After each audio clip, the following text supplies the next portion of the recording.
বোকাময় ৰাস্তাৰে প্ৰতিদিনেই স্কুললৈ অহা যোৱা কৰিছিল শিলচৰৰ পিনাক দত্তই। আজি হাইস্কুল শিক্ষান্ত পৰীক্ষাত মেধাৱী ছাত্ৰগৰাকী লাভ কৰিছে 81%। তোমার স্কুলের নামটা? অদর্চা হায়ার স্কুল। আমি স্কুলে পড়ছি, আজকে আমার মেট্রিকের রেজাল্ট বেরিয়েছে, 81% পাইছে আর ফার্স্ট লেটার। কার অবদান? এখানে আমার ঘরের সব মানুষ আর স্কুলের বেশিরভাগ টিচারে আমার সহায়তা করছে, আর প্রাইভেট টিউশনে আমার বহুত হেল্প করছে। 2জন টিউশন করছে আমি, একজন শুভ্রদীপ দাস আর একজন সুদেশ্বনা দাস।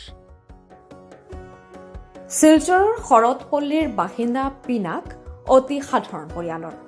দেউতাকে শাক পাচলিৰ পাইকাৰী দোকানত কৰ্মচাৰী হিচাপে নিযুক্ত। তেওঁ কেনেবাকৈ ন্যূনতম উপাৰ্জনেৰে পৰিয়াল পোহপাল দি আছে। এই আৰ্থিক কষ্টৰ মাজতো কঠোৰ পৰিশ্ৰম কৰি পিনাকে সফলতা অৰ্জন কৰিছে। কি কি সাবজেক্ট ছিল তোমার? আমার তো আসলো সপ্তম ম্যান্ডেটরি সাবজেক্টে আসলো, আর ইলেকটিভ লিখলাম আমি আইটি, ইনফরমেশন টেকনোলজি। আচ্ছা, সবথেকে হাইয়েস্ট মার্ক কোনটা পেয়েছো? আইটিতে আইছে 90। জীবনে কি হতে চাও? জীবনে তো আমি এসএসসি সিজিএল এক্সাম দিয়ে আমি ইনকাম ট্যাক্স ইন্সপেক্টর হইতেছি, ইনকাম ট্যাক্স। আর এর আগে এখন যেহেতু তুমি এইচএসএলসি পাস করলে, তারপরে কি সাবজেক্ট নিয়ে পড়তে চাও, কি ভাবলে? Science PCM Lim.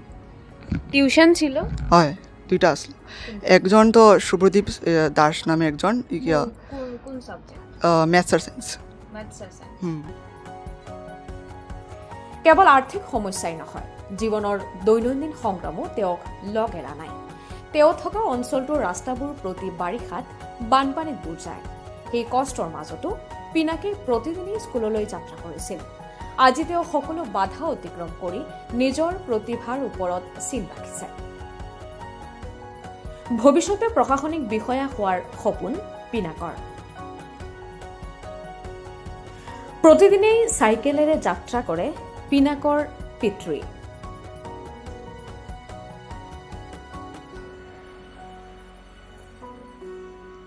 ফাটক বজাৰত এটা শাক পাচলিৰ দোকানত কৰ্মচাৰী হিচাপে তেওঁ নিযুক্ত।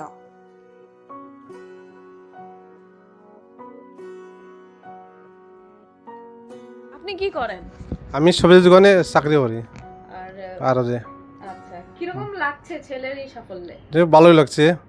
তো ওর কৃতিত্ব ওরই দেওয়া যায়, আমি তো আমার কর্তব্য করছি। ওই যা পরিশ্রম করছে, পড়াশোনা হইতে লাগে না, যে বই তারপরে কষ্ট করছি, আমার কর্তব্য তো এটা করতেই লাগে, কষ্ট করে করছি। সায়েন্স নিয়ে পড়তে চায়, কি ভাবলেন? হ্যাঁ, তার তো ইচ্ছা সায়েন্স নিয়ে পড়তো, কিন্তু আমি পারবো কিনা ঠিক নেই। এখন তার চেষ্টা দেখি কতটুকু কিতা করি। যদি সরকারের সাহায্য করে তাহলে একটু ভালো হইব আমার লাগে। সরকারের কাছে একটু সাহায্য, হ্যাঁ স্যার, উপায় নেই, গরিব তো আমি। 500-600 টাকা চাকরি করি, এইটা দিয়ে গড় চালানি, তারপর খরচ সবটি করতে লাগে। পিনাকৰ বৰ্তমানৰ লক্ষ্য হৈছে বিজ্ঞান শাখাত উচ্চতৰ মাধ্যমিক বিদ্যালয়ত নাম ভৰ্তি কৰা। অৱশ্যে আৰ্থিক সংকট তেওঁৰ বাবে এক ডাঙৰ প্ৰত্যাহ্বান হৈ পৰিছে। বিজ্ঞান শাখাত পঢ়া শুনাৰ খৰচ বহন কৰাটো তেওঁৰ পৰিয়ালৰ বাবে কঠিন। সেয়েহে তেওঁৰ পিতৃ পঢ়া শুনা অব্যাহত ৰাখিবলৈ চৰকাৰৰ পৰা আৰ্থিক সাহায্যৰ বাবে আবেদন জনাইছে। শিলচৰৰ পৰা আখি দাস, লোকেল 18।